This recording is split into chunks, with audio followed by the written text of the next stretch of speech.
Madumbe. At least that's the name they call it in KZN, South Africa.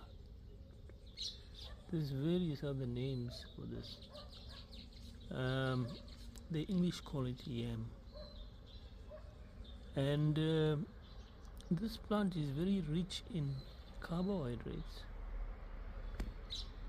The leaves are used to make a special heat in India, which is called puri pata.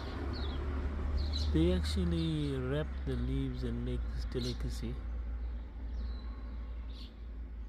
And the yams itself is pulled out from under the ground and boiled to provide a white, nutritious, tasty meal.